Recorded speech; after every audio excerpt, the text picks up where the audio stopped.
आज का मौजू जो है वो थर्मोस्टेट स्विच के बारे में है। बहुत ही अहम मौजू है और बहुत ही गौरतलब है। मैं सिंपल सा इसको इसका मैंने बनाया हुआ है कि थर्मोस्टेट के काम करने का असूल क्या है। थर्मोस्टेट जो है इसके अंदर एक बैलोस होंगी, बैंड बने होते हैं, जैसे हारमोनियम में उसमें बैंड होते हैं। उसके ऊपर एक बारीक सी ट्यूब होगी जिसे हम कैपिलरी ट्यूब कहते हैं। ये कैपिलरी ट्यूब जो है रैफियन कंट्रोल का हिस्सा नहीं है। इसको कुछ हमारे भाई जो हैं इसको भी बैलोस कह देते हैं। ये बैलोस नहीं है, बैलोस तो ये बैंड है जिनके अंदर वोलेटाइल लिक्विड जो है गैस भरी होती है। कैपिलरी ट्यूब के आगे एक थर्मो बल्ब है, जहाँ कैपिलरी ट्यूब खत्म होती है इसे थर्मो बल्ब कहेंगे। तो ये थर्मो बल्ब कहाँ लगाया जाएगा? जहाँ से हमने कूलिंग की सेंसिंग करनी है। इसलिए इस थर्मो बल्ब जो है इसको थर्मो बल्ब भी कह सकते हैं, सेंसिटिव बल्ब भी कह सकते हैं, सेंसिंग बल्ब भी कह सकते हैं और फिलर बल्ब भी कह सकते हैं। There are 4 names about it. इसके नीचे की तरफ जो है एक लीवर है जिसके साथ इलेक्ट्रिकल पॉइंट मैंने बनाया हुआ है। एक और इलेक्ट्रिकल पॉइंट बनाया हुआ है।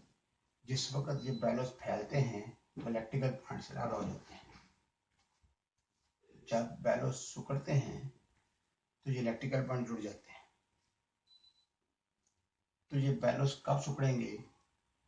जब इसके अंदर वोलेटाइल लिक्विड सिकुड़ेगा। वोलेटाइल लिक्विड कब सिकुड़ेगा?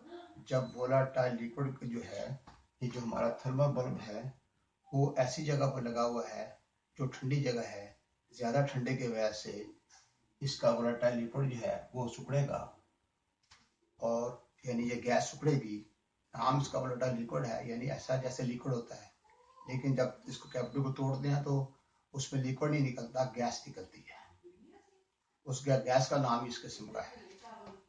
तो अब ये बैलो जो हैं जब सिकुड़ते हैं खास हद तक सिकुड़ जाते हैं तो पॉइंट जो है वो सिकुड़ते हैं तो पॉइंट जो है वो अलग हो जाते हैं। जब फैलते हैं तो पॉइंट जुड़ जाते हैं। इसको मैं दोबारा थोड़ा सा क्लियर। तो यहाँ पर जो है ये जब बैलोस फैलेंगे ये नीचे आएगा, पॉइंट जुड़ जाएंगे, इलेक्ट्रिकल पॉइंट जुड़ जाएंगे। जैसे जुड़ेंगे तो सर्किट मुकम्मल हो जाएगा। यानी फिर ये न्यूट्रल तार रिले से कंप्रेसर को गई, यानी कंप्रेसर की स्टार्टिंग रनिंग को न्यूट्रल मिल के समझ लें। अब फेज जो है वो थर्मोस्टेट को गया, थर्मोस्टेट से ओवरलोड को आया, ओवरलोड से कॉमन को चला गया। अगर ओवरलोड बिल्कुल ठीक है तो यहाँ से करंट पास होकर यहाँ पहुँचेगा और इस तरीके से इसको फेस मिल जाएगा तो कंप्रेसर की मोटर चल पड़ेगी। अब जो है रेफ्रिजरेटर्स मुख्तलिफ जगहों की बात करते हैं, सबको समझना ज़्यादा समझना है। वजह यह है कि सिंगल डोर रेफ्रिजरेटर का थर्मोस्टेट अलग होता है ट्रैक्टर का, डबल डोर का थर्मोस्टेट अलग होगा। नो फ्रॉस्ट का भी 2 किस्में हैं थर्मोस्टेट की। अगर ऊपर नीचे यानी खाने हैं, ऊपर में थर्मोस्टेट लगा होगा तो वो अलग टाइम थर्मोस्टेट होगा।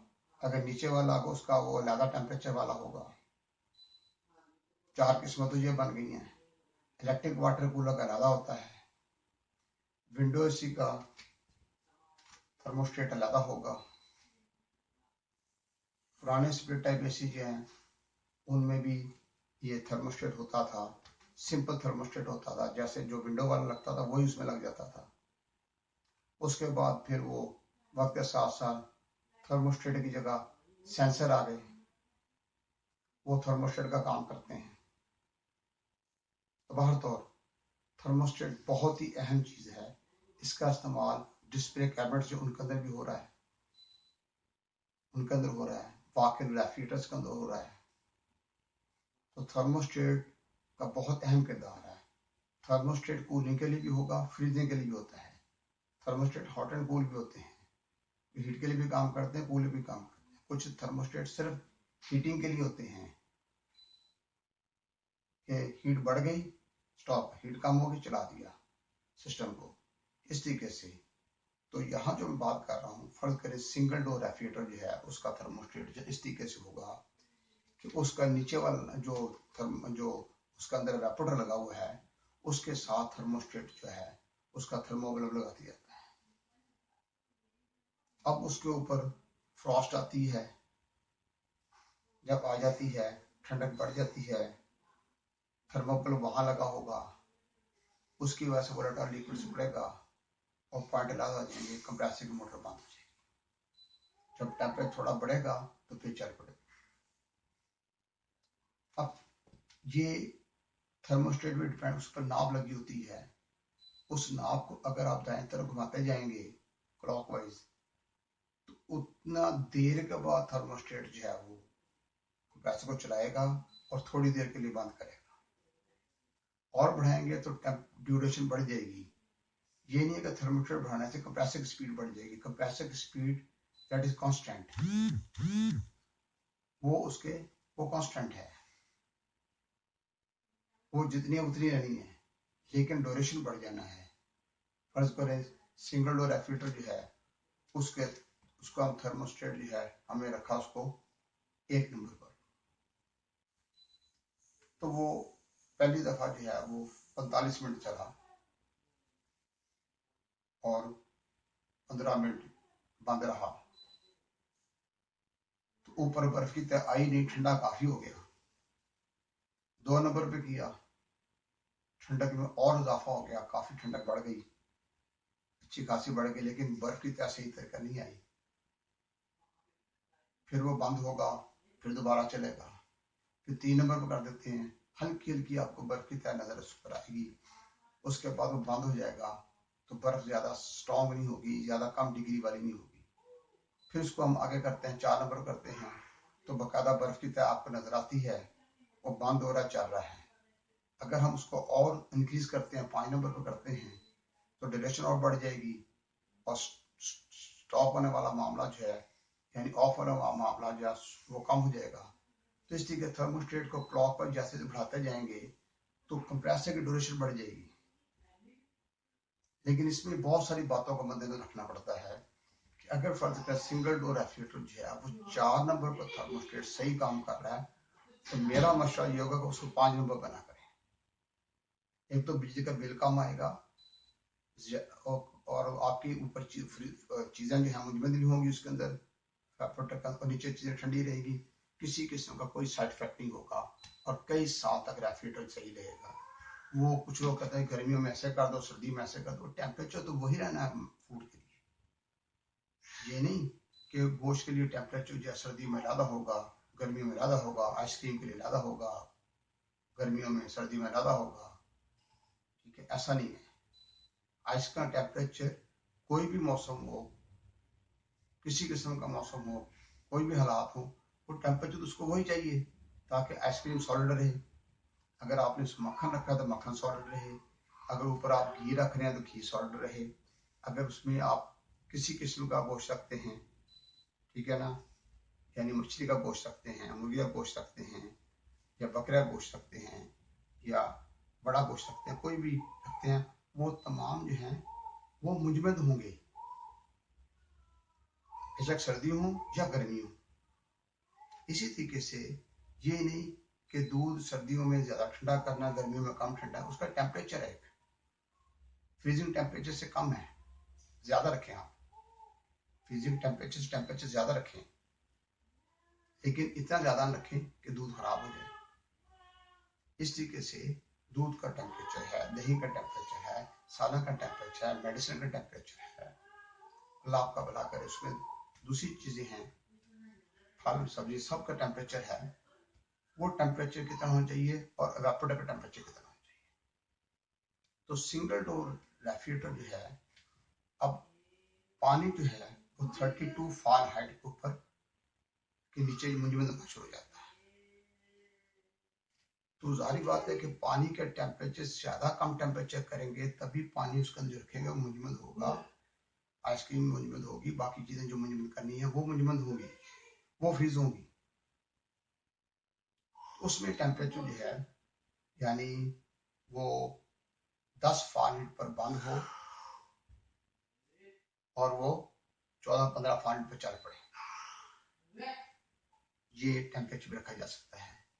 12 पे बंद करके जो है वो 17 पे चल जाए, 15 बंद करके 22 पे चल जाए। लेकिन इससे ज्यादा टेम्परेचर जो है वो मुनासिब नहीं है। इस तरीके से अगर आप थर्मोस्टेट के अंदर रख देखें कि टेम्परेचर जो है वो 12 तक पहुंच गया है या 14 तक पहुंच गया है, तब भी ठीक है, 16 तक भी ठीक है। अगर इतना टेम्परेचर है तो बर्फ तो जमेगी, मौजूद होगी। तो ये सिंगल डोर रेफ्रिजरेटर के फ्रीजर की बात कर रहा हूँ। उसके साथ जो थर्मोस्टेट होगा वो ऐसा होना चाहिए कि इतनी डिग्री पर उसको बंद कराए फिर चलाए, बंद कराए चलाए। उसके बाद डबल डोर रेफ्रिजरेटर जो है उसका जो डेड कूल है, उसका जितने भी पूरे वर्ल्ड में बनी हुई है उन तमाम का थर्मोस्टेट नीचे वाले खाने में लगता है, ऊपर वाले खाने में कोई थर्मोस्टेट नहीं होता। डबल डोर डायरेक्ट कूल या फ्रॉस्टेड रेफ्रिजरेटर कह लें या डेड कूल कह लें, दो खाने वाली, एक ऊपर खाना एक नीचे खाना। ऊपर वाला खाना जो है उसमें चीजें मुजमन होगी, वो फ्रीजर वाला खाना है, नीचे वाला रेफ्रिजरेटर। अब जो थर्मोस्टेट है उसका तल्लक रेफ्रिजरेटर के साथ है। अब नीचे प्लेट लगी होगी एल्युमिनियम की जिसमें डिजाइन बना हुआ है प्लेट इवेपोरेटर, या पाइप होंगे उनके साथ एक पट्टी होगी, वो एल्युमिनियम की भी हो सकते हैं, कॉपर की भी हो सकते हैं। जापान कोरिया वाले जो हैं जो बना रहे हैं उनमें मुख्तलिफ रेफ्रिजरेटर्स हैं, जैसे तोशिबा है, जनरल है, सानियो है। ये इस तरीके से बना लेते हैं इन शॉर्ट कि नीचे वाले खाना जो है वो कूलिंग के लिए है, ऊपर वाला खाना फ्रीजिंग के लिए। हम जो थर्मोस्टेट लेकर आएंगे वो नीचे वाले खाने का थर्मोस्टेट लेकर आ रहे हैं और उन्हें बताना पड़ेगा दुकानदार को जो सेल करता है कि हमें नीचे वाले खाने का थर्मोस्टेट चाहिए। उसमें भी आगे दो किस्में हैं। वो किस्में कौन सी हैं? क्या कूलिंग ऊपर से शुरू होगी फ्रीजिंग या नीचे से शुरू होगी? कैपेसिटर ऊपर खुल रही है नीचे खुल रही है? अगर नीचे खुल रही है उसका थर्मोस्टेट अलग होता है, ऊपर खुल रही है तो उसका थर्मोस्टेट अलग होता है। ये ध्यान में रखिए। यहीं पर थर्मोस्टेट से धोखा खा रहे हैं 12-12, 14-14, 16-16, 20-20 साल हो गए काम करते हुए, थर्मोस्टेट से मार खा जाते हैं। तो उनको बताएं कि फलां कंपनी है, बल्कि दुकानदार को पता है कि भाई जनाब ये फिलिप्स वर्लपूल है या डॉल्स की है या नेशनल की है या कौन सी है, वो रेफ्रिजरेटर बताएं। और थर्मोस्टेट अगर पुराना है खराब हुआ वो साथ लेके जाएं, उसको दिखाएंगे ये देखें थर्मोस्टेट। और हमें ऐसा थर्मोस्टेट चाहिए कि फ्रीजिंग ऊपर से शुरू होकर नीचे पर खत्म हो रही है, वो थर्मोस्टेट अलग होगा। अगर नीचे से शुरू होकर ऊपर खत्म हो रही है वो अलग होगा। बात और थर्मोस्टेट का थर्मोबल्ब जो है वो इवेपोरेटर के साथ जुड़ा होगा और उसमें उसके पॉइंट 3 पॉइंट होंगे, 3 पॉइंट वाला होगा। क्या 2 पॉइंटों के ऊपर जो है उसका वो लगेगा हीटर, और 2 पॉइंट जो है एक पॉइंट मुश्तरक होगा और आगे पॉइंट आगे चल जाएंगे। मैं उसको बना के दिखा दूंगा आपको दोनों का कनेक्शन। तो बाहर तो वहां पर जो है उसमें क्या होगा, उस पर यानी डिग्री आएगी फ्रीजिंग पॉइंट से नीचे की तरफ जब लगातार चल रहा होगा थर्मोस्टेट के जरिए टेम्परेचर चल रहा। अब डिग्री हमारी आ गई माइनस जो है उसमें माइनस तो सेंटीग्रेड में आएगा। अगर हम फ़ारेनहीट में लेते हैं तो डिग्री हमारी जो वहां पर आ गई है 16 या 18 डिग्री आ गई है, फ्रॉस्ट आ गई। उसके बाद टिक करके आवाज आई थर्मोस्टेट से, उसने कंप्रेसर को बंद कर दिया। जो बर्फ उसके ऊपर आई है वो जब तक पूरी पिघलेगी नहीं थर्मोस्टेट चलाएगा नहीं। जब सिंगल डोर रेफ्रिजरेटर का थर्मोस्टेट जो है बर्फ ऊपर मौजूद रहती है फिर चला देता है, बर्फ पिघलती नहीं है। नीचे वाले खाने में बर्फ का पिघलना जरूरी होता है। अगर बर्फ मेल्ट नहीं होगी तो नीचे वाला खाना जो है वहां पर कूलिंग मेंटेन नहीं रहेगी। तो थर्मोस्टेट को बहुत बेस्ट तलब ये यानी मौजू है। तो इसके ऊपर जो है अब कब चलना है कंप्रेसर ने दोबारा, जब वो 32 फारेनहाइट से ऊपर टेम्परेचर चल जाएगा। टेम्परेचर जब 35 पे तकरीबन चला जाएगा फिर कंप्रेसर को चला देना।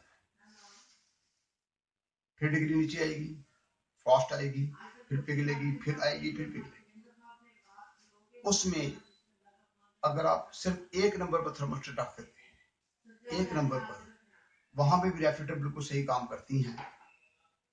तो लोगों ने उसको, किसी ने 3 पर रखा, किसी 4 पर रखा हुआ, 5 पर रखा, 6 नंबर रखा, 7 पर रखा हुआ, और बेहतर पूरी 2 पे रख लें, लेकिन 6-7 पे कभी ना रखें। बाद दफा थर्मोस्टेट को पूरा आगे तरफ किया होता है, वो समझते कूलिंग बहुत बढ़ जाएगी, मौके पे कूलिंग बढ़ेगी 1-2 दिन के लिए, उस पर फ्रॉस्ट बढ़नी शुरू हो जाएगी।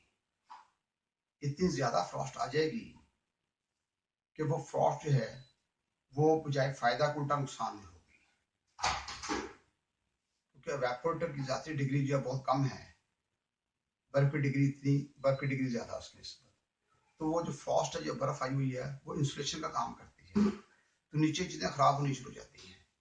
कस्टमर तब हमारे पास आता है कि जिसकी नीचे चीजें जो है ना, वो दूध जल्दी फट जा रहा है, कहीं जल्दी इकट्ठा हो रहा है, और सालन जल्दी खराब हो रहा है, तो तब हमारे पास आते हैं। अब उन्हें नहीं पता कि बिजली का बिल भी ज्यादा दे रहे हैं, पैसे की लाइफ भी कम कर रहे हैं, और चीजें भी खराब कर रहे हैं। अब उनके घर जाते हैं, आप देखते हैं उनको जाकर क्या मसला है, देखा फ्रॉस्ट बहुत ज्यादा आई हुई है, थर्मोस्टेट पूरा आगे की तरफ किया हुआ है। आप क्या करें, थर्मोस्टेट को कम करना शुरू करें। 6 पे किया, बंद नहीं हुआ, 5 पे किया, बंद नहीं हुआ, 4 पे बंद हो गया, उसको 4 पे छोड़ दें, बल्कि एक पॉइंट और पीछे कर 3 पे कर दें। ऐसा करके पीछे से स्विच ऑफ करें, 2 टप मंगवा लें, ऊपर वाली चीजें, खाने की चीजें उसमें रख दें, अगर नहीं तो नीचे वाले खाना, ऊपर वाला खाना बंद रखें, नीचे वाले खाने की तमाम चीजें बाहर निकाल दें। उनको कहेंगे देगची में पानी गर्म करें, वो गर्म पानी उस पर डालना है, बर्फ पिघल जाएगी। जब बर्फ पिघल जाएगी तो उसके बाद आपने अच्छे से साफ करना है। उसी तरह आपको टिक, हाँ उसको तो ऑन हो चुका है, तो ऑफ हो गया था, अब दोबारा टिक की आवाज आएगी ऑन होने की, फिर आप उसको दोबारा चला दें। अब वहां वो रेफ्रिजरेटर बिल्कुल 100% सही काम करेगी, बंद होगी चलेगी, बंद होगी चलेगी। इसलिए डबल डोर रेफ्रिजरेटर का थर्मोस्टेट के बारे में बहुत एहतियात करनी है, उसको बिलावा जाकर नहीं बढ़ाना। अगर वो 1 नंबर पे काम सही कर रहा है तो सर्दियां गर्मी 1 नंबर पे रहने दें, यानी गर्मियों का टेम्परेचर लादा, सर्दियों का लादा। ये बहुत सारे लोगों के में बैठा होता है जी, अब सर्दियां आ गई, अब क्या करना है, अब कम कर देते हैं, गर्मियां ज्यादा कर लेते हैं। बांधे तो उस वक्त होना है जब डिग्री पूरी होगी। 1 नंबर के ऊपर कैसे काम कर रहे हैं। एक रेफ्रिजरेटर जो है तो शिबा की आई, उसको वो ऑटो नहीं कर रही थी, 10 घंटे लगातार चलाई, ऑटो नहीं कर रही, नीचे बर्फ तैयार। थर्मोस्टेट 4 नंबर पर, 3 नंबर पे किया नहीं, 2 नंबर पे किया नहीं, 1 नंबर पे किया नहीं, आधे नंबर पे किया तो ऑटो कर। अब आधे नंबर पर 2 दिन चला के देखा, बिल्कुल सही कूलिंग हो रही है, ऊपर फ्रीजिंग सही है। कस्टमर के घर दे दिया जाता है, तो ये आधे नंबर पे क्यों रखा हुआ है। जी अगर आपने बिजली का बिल ज्यादा देना है तो इसको खराब करना, ज्यादा नंबर पर करना, आधे नंबर पर सही काम कर रही है, आपको क्या एतराज है।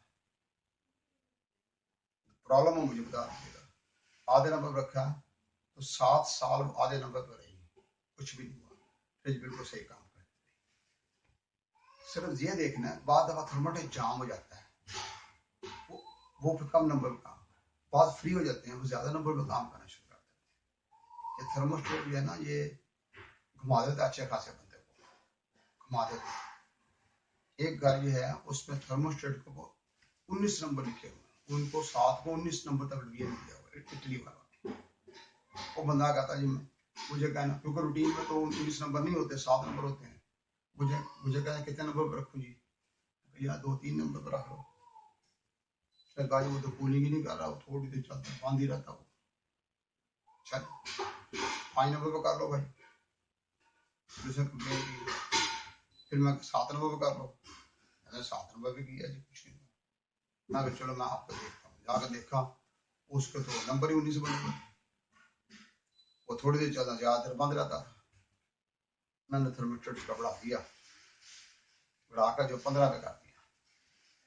अब वो काफी देर चलने के बाद बंद हुआ, ऊपर फ्रॉस्ट आनी शुरू होगी, नीचे जो ठीक है ना, काफी टाइम लगा, काफी इसके ऊपर काफी टाइम देना पड़ता है और गौर करना पड़ता है। उसके बाद कम कंप्लेन नहीं, अब उसको 15 नंबर पर रखना था, 19 नंबर टोटल बने 19, यानी 7 को 19 पर बना दिया नंबर हमारे। ये कंपनी इस किस्म के काम करती है, लेकिन आपका एक्सपीरियंस जितना वो, उसके बाद वो बड़ा, उसके जो अंदर लीवर्स वगैरह होते हैं वो यानी फ्री हो जाते हैं, थोड़े से मतलब ये लूज हो जाते हैं, इसलिए वो ज्यादा नंबर पर जैसा काम करता है। तो वहां रख दें, जहां पे भी थर्मोस्टेट सही एडजस्ट होता है वहां उसको रहने दें, बजाय उसको खोलने के छेड़ने के। उनको छेड़ना नहीं है। उसके अंदर 2 तरह के स्क्रू होते हैं, एक रेन स्क्रू होता है, एक डिफरेंशियल स्क्रू होता है।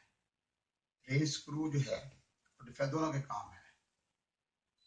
कंप्रेसर अगर थर्मोस्टेट के लिए चल रहा है उसे हम ऑन साइकिल करते हैं, जब थर्मोस्टेट के लिए बंद होता है उसको ऑफ साइकिल करते हैं। अगर हम रेन स्क्रू को क्लॉकवाइज करते हैं तो ऑन साइकिल ऑफ साइकिल दोनों बढ़ जाते हैं। अगर क्लॉक एंटी क्लॉकवाइज करते हैं दोनों कम हो जाते हैं। एक डिफरेंशियल स्क्रू होता है। डिफरेंशियल स्क्रू जो है कि आपने थर्मोस्टेट को आधे नंबर पे किया, वो बंद नहीं हो रहा, फिर डिफरेंशियल स्क्रू को आप थोड़ा सा क्लॉकवाइज घुमाया, आपने आधा चक्कर घुमाया, नहीं बंद हुआ, एक चक्कर चलाने का बंद हो गया, उसके बाद थर्मोस्टेट सही काम करना शुरू कर दिया, तो वो उसको वहीं रहने देते हैं। लेकिन बहुत समझदारी से काम करना पड़ेगा, बहुत सोच समझ काम करना पड़ेगा, क्योंकि थर्मोस्टेट बाद में इतना टाइम वेस्ट कर देता है कि आपको माशी नुकसान होता है। आप थर्मोस्टेट की खातर बैठे रहते हैं, पीछे 3 कस्टमर चले जाते हैं। थर्मोस्टेट जो है उसके बारे में बड़ा कॉन्शियस होना किसी को करता है। तो उसमें मैं बाद में और डिटेल बताऊंगा उसके बारे में। अब आपको पता लग गया सिंगल डोर रेफ्रिजरेटर का अलग थर्मोस्टेट होगा, डबल डोर का अलग होगा। सिंगल डोर का थर्मोस्टेट जो है ऑन साइकिल में भी उस इवेपोरेटर बर्फ रहेगी, फ्रॉस्ट रहेगी, ऑफ साइकिल भी फ्रॉस्ट रहेगी। डबल डोर जो है उसका सिंगल डबल डोर खाना जो है, डबल डोर रेफ्रिजरेटर जो है उसके नीचे वाले खाने पे रेफ्रिजरेटर को फ्रॉस्ट ऑन साइकिल में आएगी, ऑफ साइड पे कर जाएगी, ऑन साइकिल में आएगी, ऑफ साइड पे कर जाएगी। ये उसका सिलसिला होगा। अब लो फास्ट रेफ्रिजरेटर जो है उसको ऊपर वाला खाना जो है उसका थर्मोस्टेट जो है वो बताना पड़ेगा कि ऊपर वाले खाने का है वो थर्मोस्टेट लगा होगा, नीचे वाले खाने का लगा होगा। आजकल तो सेंसर आ गए उसकी जगह, तो वो ऊपर वाला खाने का थर्मोस्टेट जो है वो फ्रीजिंग हिसाब से वो बंद कराएगा, यानी नुक्ता इंजमात से काफी नीचे जो है उसे जाकर बंद कराना है। जैसे ऊपर वाला रेफ्रिजरेटर जो खाना जो है वो 10 डिग्री पे बंद कराया, 10 फारेनहाइट बंद कराया और उसको 14-15 फारेनहाइट पे चला दिया, ऊपर तो फ्रॉस्ट रहेगी। अब उसकी वजह से नीचे वाला खाना जो है वो भी इसी तरीके एडजस्ट हो जाता है। नीचे वाले खाना जो है वो बंद होगा, नीचे वाले रेफ्रिजरेटर पर फ्रॉस्ट पिघल जाएगी, फिर आगे पिघल जाएगी। और सॉरी, और नीचे वाला खाना जो है उसकी कूलिंग वैसे रहेगी, नो फ्रॉस्ट के अंदर। अगर नीचे वाले खाने का थर्मोस्टेट आप लगा दिया है तो ऊपर वाला खाना टेम्परेचर जो है मेंटेन रहेगा, वो कूलिंग के हिसाब से बंद कराएगा। वैसे थर्मोस्टेट एक ही होगा, याद रखिएगा। वाले खाने में लगेगा या नीचे वाले खाने में। एक जो है वो ऑटोमेटिक डैम्पर होता है, वो भी थर्मोस्टेट ही है, लेकिन उसका कंप्रेसर के साथ कोई ताल्लुक नहीं होता। ये नो फ्रॉस्ट रेफ्रिजरेटर में नीचे वाले खाने में एक डैम्पर होता है, शक्ल पे कोई नो फ्रॉस्ट होती है, उसमें बड़ा लिक्विड होता है, उसमें सारा सिस्टम वैसा बना होता है, लेकिन वो कंप्रेसर को बंद नहीं कराता। उसमें फ्लैपर पट्टी होती है, उसको कभी ज्यादा खोलता है कभी कम खोलता है। ठंडक बढ़ जाती है तो उसको कम खोलता है, ठंडक बढ़ जाए तो वो उसकी भी कैपेसिटी होती है, थर्मोबल होता है, सारा सिला होता है, लेकिन वो कंप्रेसर को बंद नहीं कराता। किसी दुनिया की रेफ्रिजरेटर में कंप्रेसर को बंद कराने के लिए 2 थर्मोस्टेट कभी नहीं होते, एक ही होगा। तो नो फ्रॉस्ट पता लग गया, ऊपर खाने का लादा होता है, नीचे वाले खाने का लादा। अगर वो राइट और लेफ्ट खाने हैं उनका भी या राइट दाएं तरफ लगा होगा। दाएं तरफ अक्सर रेफ्रिजरेटर होती है, ऐसे अलमारी की तरफ खुलती है रेफ्रिजरेटर, बाएं तरफ जो है वो फ्रीजर है, तो उसका थर्मोस्टेट जो है बाएं, अगर वो इधर वाला खाना है इधर खाना, उनका भी अलग अलग होगा। या एक दाएं तरफ लगा होगा या बाएं तरफ लगा होगा। इस तरीके से ये थर्मोस्टेट का मामला होता है। अब हम आ जाते हैं डीफ्रीजर को। अब डीफ्रीजर जो है उसका जो थर्मोस्टेट है, अगर सिंगल डोर है, एक ढकने वाला है, उसका थर्मोस्टेट ज़्यादा होगा, वो भी फ्रीजिंग पॉइंट से काफी नीचे आ गई। यानी फर्ज करें, यानी 0 फ़ारेनहाइट को बंद कराए और 10 फ़ारेनहाइट पे चला दे, बंद कराए चलाए, उससे अंदर काफी फ्रीजिंग होती है। और थर्मोस्टेट कम नंबर रखेंगे तो +5 पर बंद कराएगा और +15 पे चला देगा। इस तरीके से वो सिलसिला बन जाएगा, लेकिन अंदर फ्रॉस्ट मौजूद रहेगी। अब वो थर्मोस्टेट जो है वो उसका ज़्यादा होगा। जो डबल डोर हैं, 2 खाने वाले हैं, 2 ढकने वाले हैं, एक तरफ रेफ्रिजरेटर है और एक तरफ डीप फ्रीजर है, एक तरफ फ्रीजिंग है, एक तरफ रेफ्रिजरेटर है, उसके थर्मोस्टेट का मसला बन जाता है। वो भी अलग-अलग होते हैं। अब फर्ज करें आपके सामने ऐसे डीप फ्रीजर है, इधर और इधर। अगर जो है वो लेफ्ट साइड जो है उधर फ्रीजर है और दाईं तरफ रेफ्रिजरेटर है, और जहां फ्रीजर है उसके नीचे ही कंप्रेसर लगा हुआ है, तो वो थर्मोस्टेट अलग होगा,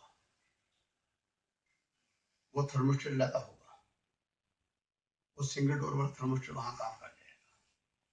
अगर ऐसा है कि कंप्रेसर इस तरफ है और फ्रीजर इस तरफ है, तो कंप्रेसर जहां पर है उसको ऊपर की तरफ रेफ्रिजरेटर है, तो वहां डबल डोर रेफ्रिजरेटर वाला थर्मोस्टेट इस्तेमाल होगा। ठीक है ना। गलत ये थर्मोस्टेट चेंज कर देंगे तो काम खराब हो जाएगा, बहुत परेशानी होगी। सिर्फ ये नहीं कहना कि हमें डीप फ्रीजर का थर्मोस्टेट है, उन्हें ये बताना है कि डीप फ्रीजर कौन सी कंपनी का और उसका कंप्रेसर किस तरह का, उसका फ्रीजर किधर है, उसके मुताबिक कस्टमर उससे दुकानदार से ना आपने वो थर्मोस्टेट ला के लगाना है। ये याद रखिएगा। अगर आपने किसी डीप फ्रीजर ले लिया, आपने उसको मेडिसिन के लिए इस्तेमाल करना है, तो इलेक्ट्रिक वाटर कूल वाला थर्मोस्टेट उसमें लगा देना है। वो थोड़ी देर चलेगा, बंद हो जाएगा, थोड़ी देर चलेगा, बंद हो जाएगा। क्योंकि इलेक्ट्रिक वाटर कूलर जो है, पानी का टेम्परेचर वही होता है जो फ्रिज के नीचे वाले खाने में हम पानी रख के इस्तेमाल कर लेते हैं। मेडिसिन भी वही रखी जाती है। सिर्फ थर्मोस्टेट चेंज करना है, तो वो थर्मोस्टेट चेंज करने से वो मेडिसिन के लिए बन जाएगा कि मेडिसिन को मुजमद कर देगा, मेडिसिन तो खराब हो जाएगी।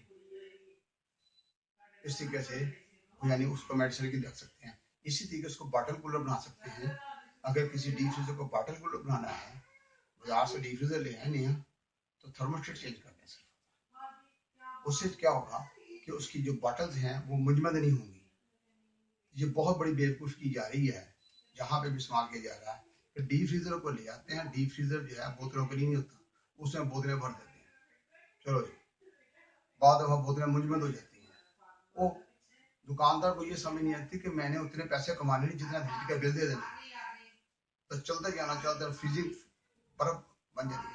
कस्टमर भी जो है पसंद नहीं करता ये जमी हुई बर्फ वो बॉटल लेके जानी है, तो डीप फ्रीजर ले आए। बॉटल को लोग कहता मिलते हैं, लेकिन सेंस नहीं है, पता नहीं है लोगों को, वो उसी को इस्तेमाल करते जा रहे हैं। इसलिए अगर आपने बोतलें रखनी है, तो सिर्फ इतना काम करें कि डीप फ्रीजर बेशक लेना है बाजार से, उसमें थर्मोस्टेट जो है वो इलेक्ट्रिक वाटर कूलर लगा दें। अब इलेक्ट्रिक वाटर कूलर की तरफ आ जाए। इलेक्ट्रिक वाटर कूलर जो है उसमें थर्मोस्टेट जो है वो आपको मिल जाएगा बाजार में। जो वाटर कूलर आता है उसके साथ थर्मोस्टेट लगा होता है, वो अलग होता है। उसमें पानी जो है वो मुजमन होने करीब आने से पहले बंद करा देना थर्मोस्टेट कंप्रेसर को, ताकि पानी मुजमन ना हो जाए।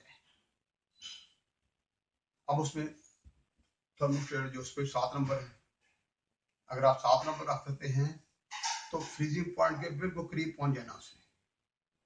आप पानी पिएंगे इतना शदीद ठंडा होगा कि आपके दांत जो है ना वो दर्द होने शुरू हो जाएंगे, गला खराब हो सकता है। अगर आप उसको यानी ऑटो बहुत कम करेगा, वो बहुत देर तक चलता रहेगा। अगर आप 6 नंबर पर करते हैं तो थोड़ा सा बेहतर हो जाता है, 5 नंबर और बेहतर हो जाता है। मैं ये कहता हूँ कि कोई भी इलेक्ट्रिक वाटर कूलर है उसका थर्मोस्टेट 1 नंबर पर रखें, तो पानी मुनासिब हद तक ठंडा होगा, जो आपके लिए भी नुकसानदेह नहीं होगा और पैसे के लिए भी नुकसानदेह नहीं है। उसकी लाइफ लंबी हो जाती है, बिजली का बिल कम आएगा। तो थर्मोस्टेट जो है उसको एक नंबर रखें। बहुत इलेक्ट्रिक वाटर कूलर जो हैं, यानी वाटर डिस्पेंसर ऐसे आए हैं, बल्कि बहुत सारे, साथ ही कूलिंग भी है, हीटिंग भी है। अब वो कूलिंग के लिए 1 एम्पेयर ले रहा है, हीटिंग के लिए वो 3.25 एम्पेयर ले रहा है। पहले ठंडा पानी डालते हैं, ज्यादा ठंडा पानी, फिर गर्म पानी डाल के पीना शुरू कर देते हैं। तो आप ले ही ऐसे इलेक्ट्रिक वाटर कूलर जो हैं स्पेशली मिडिल ईस्ट के लिए, इंडिया पाकिस्तान के लिए, उसमें हीटिंग वाला सिस्टम हो ही ना। एक तो आपको सस्ता मिलेगा, दूसरा बिजली का बिल कम आएगा, लाइफ लंबी होगी उसकी। वाटर कूलर जो ऊपर बोतल रखी होती है उसकी डिमांड ही आप यही करें कि हमें ओनली कूल चाहिए, हॉट एंड कूल नहीं चाहिए। हॉट एंड कूल लेंगे तो फिर लाजमी का उसकी टैंकी और इसके अलावा बनी होगी, उसके अंदर हीटर होगा, वो अक्सर शॉर्ट हो जाते हैं, ठीक है, जिससे इंसानी जान का भी खतरा होता है। अब इलेक्ट्रिक वाटर कूलर का थर्मोस्टेट ज़्यादा होगा, सिंगल डोर रेफ्रिजरेटर का थर्मोस्टेट ज़्यादा होगा, डबल डोर थर्मोस्टेट ज़्यादा होगा। नो फ्रास्ट में ऊपर वाले खाने का थर्मोस्टेट ज़्यादा होगा, नीचे वाला खाने का थर्मोस्टेट ज़्यादा होगा। डीप फ्रीजर में सिंगल ढकने वाला उसका ज़्यादा होगा। डबल डोर में लेफ्ट राइट मद्देनजर रख के उनके थर्मोस्टेट ज़्यादा होंगे।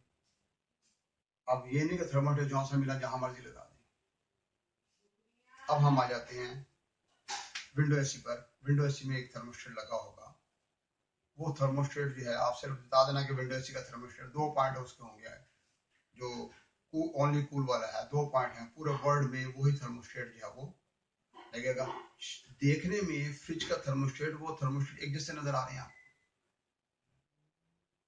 लेकिन एसी वाला अलग होगा उसका अलग, क्योंकि एसी वाला थर्मोस्टेट जो है कमरे में तो कूलिंग करनी है, वहां लोगों को मजबूर तो करना नहीं है, ना इंतहाई ठंडा करना है। अब वो थर्मोस्टेट जो है जब डिग्री 70 फ़ारेनहीट पे आ जाएगी, कंप्रेसर की मोटर को बंद करा देगा, अंदर वाला फैन चलता रहेगा, अंदर जो है कमरा जो है वो काफी हद तक ठंडा हो गया। जब 80 पे आया फिर दोबारा चला दिया, फिर 70 80 के दरमियान थर्मोस्टेट का आपने रखा हुआ है 4.5 पर।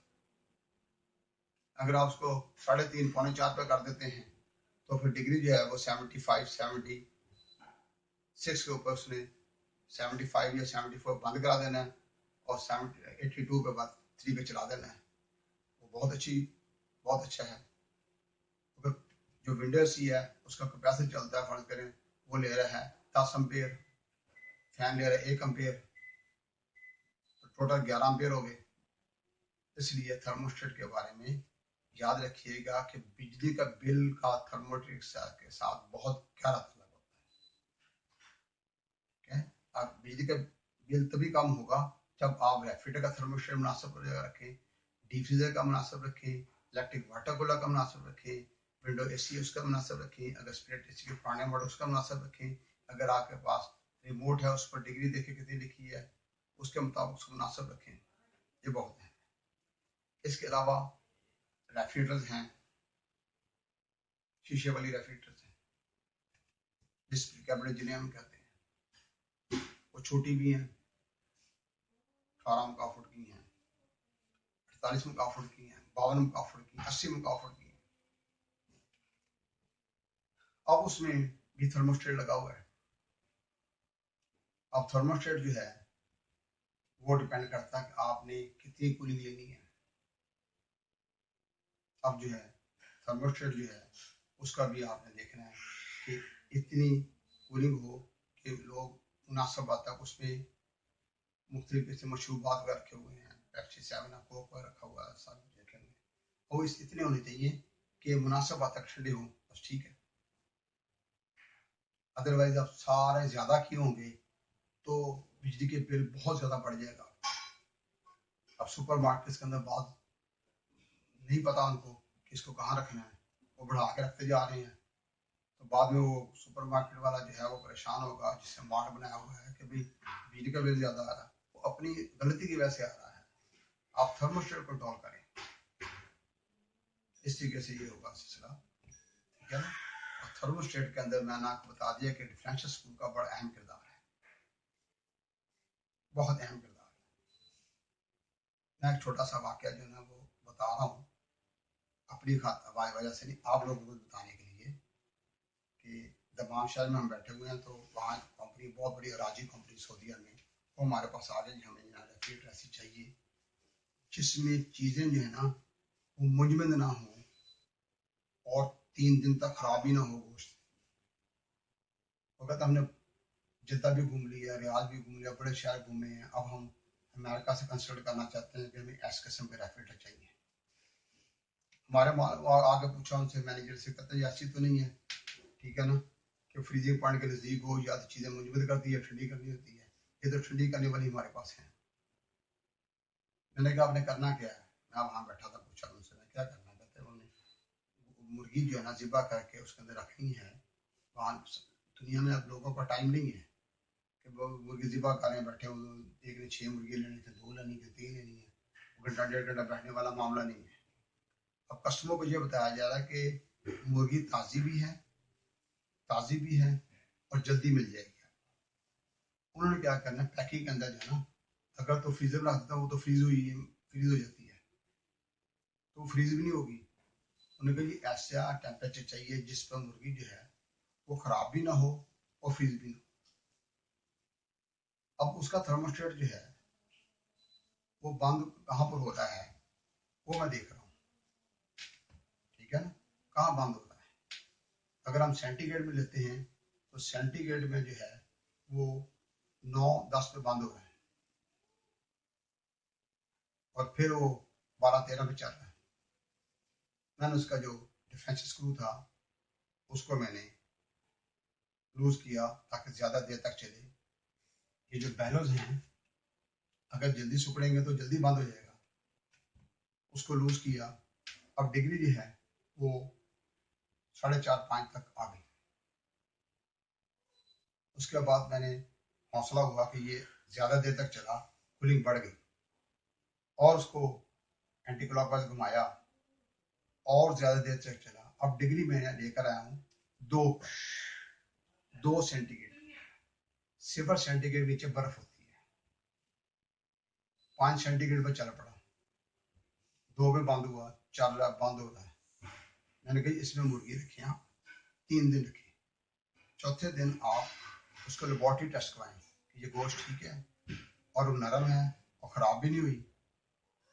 उन्होंने चेक करवाया, कहते बिल्कुल ठीक है। तो एक 52 मुकाम फुट की वो भी हमने दी उनको। फिर उसके बाद जो दूसरी थी 80 मुकाम फुट की, उनको मुझे पता लगा थर्मोस्टेट इतने चक्कर देने हैं बस, 1.5 चक्कर के ऊपर ये सेट है। रखने के बाद ही लाखों रियाल का बिजनेस किया, उनको दिया माल, तो बड़ी बड़ी दूर जाके मैं जा करके आता था, कहते आप जाओ साथ करके आओ। तो उसमें राज सिर्फ यही है कि थर्मोस्टेट जो है उसका जो है वो उसको देखना पड़ता है कि डिफरेंशियल स्क्रू जो है उसका क्या करना है। अमेरिकन के बाद थर्मोस्टेट ऐसे हैं उन पर बाकायदा लिखा हुआ है, तीर का निशान बना हुआ है कि आपने इस तरह उसको घुमाना है, उसकी कूलिंग बढ़ जाएगी। नॉब के अलावा, नॉब का तो पता ही है, क्लॉकवाइज करेंगे। अब उसकी नॉब को पूरा क्लॉकवाइज करने के बावजूद भी डिग्री वो नहीं आई, फिर उसका डिफरेंशियल स्क्रू को छेड़ना पड़ा। तो ये याद रखिएगा। अब वो उनका मसला हल हो गया, वो अमेरिका नहीं गए, वहीं पर आकर हमारी कंपनी को बहुत फायदा हुआ, बहुत सारा माल हमने बेचा सिर्फ उस पॉइंट की वजह से। तो ये इस बात को ध्यान में रखिएगा कि जो रेफ्रिजरेटर हैं, ये जो डिस्प्ले के उनमें भी थर्मोस्टेट होगा, वाकई रेफ्रिजरेटर ही है या वाकई कूलर उनमें थर्मोस्टेट है, तो ये थर्मोस्टेट का बहुत अहम किरदार है। और ये याद रखिएगा अगर थर्मोस्टेट जो है वो जाम हो गया है तो फिर क्या करते हैं, फर्ज पर एक फ्रिज बंद पड़ी रही है 2-3 साल ऑटो नहीं करा रही, उसका थर्मोस्टेट को बाहर निकालें, मट्टी के तेल में हाथ को डुबो दें, सुबह 10-12 दफ़ा उसको बंद ऑन ऑफ करें, फिर ब्लोअर के जरिए खुश करके दोबारा फिट करके उसको चलाएं, तो वो ज़्यादा इम्कान है कि वो चल पड़ेगा। अगर फिर भी वो ऑटो नहीं कराता, थर्मोस्टेट को चेंज करते हैं। थर्मोस्टेट के बारे में, क्योंकि ये इंतहाई महंगी चीज़ नहीं है, ठीक है ना, तो ये थर्मोस्टेट जो है जब भी तंग करे उसको बेहतर है तब्दील करते हैं। फिर थर्मोस्टेट का थर्मोग्राफ जो है खास तौर पर उसका बड़ा अहम थर्मो बल्ब जो है उसके साथ सही तरह अटैच होना चाहिए रैपिड के साथ। अगर वो लूज है तो तब भी डिस्टर्बेंस होगी, अगर साथ नहीं लगा तब भी उसने ऑटो नहीं करवाना, ये याद रखिएगा। तो इलेक्ट्रिक वाटर कूलर का थर्मोस्टेट जो है वो पानी के अंदर जो है डूबा होना चाहिए, या उसके अंदर एक पाइप डाला उसके अंदर थर्मो बल्ब जो है उसमें डाल देते हैं, जब पानी ठंडा हो जाता है तो वो भी ठंडा होगा तो थर्मोस्टेट कंप्रेसर को बंद कराएगा। तो ये सारी थर्मोस्टेट के बारे में आपको मैंने मालूमात दी थी। थर्मोस्टेट की ये जो कैपेट्यूब है इसको बहुत एहतियात करनी है, ये नहीं कि बार बार बैंड देंगे। ये बनी होती है कॉपर की, ऊपर सिल्वर कोटेड किया होता है इसको, तो ये कॉपर की बनी होती है। ये दो ज़्यादा बैंड दें टूट सकती है, टूट गई वरना लिक्विड लीक हो गया, ठीक है जी, वो गैस लीक हो गई तो बेकार हो जाएगा। ये बहुत एहतियात करनी है, बहुत केयरफुल होकर। ये इसके बारे में थर्मोस्टेट के बारे में थी। फिर भी कोई चीज़ आप समझते हैं कि आप पूछना चाहेंगे, ठीक है ना, मेरा व्हाट्सएप नंबर जो है वो आया हुआ है, उसको उसके ज़रिए आप सवाल को पूछ सकते हैं, तो मुझे खुशी होगी। ठीक है, अगर कहीं इंसान गलती करता है आप उस गलती निकाल सकते हैं कि सर आप ये गलत कह रहे हैं, आपको राइट है, पूरी दुनिया सुन रही है, तो इस पर गौर करें।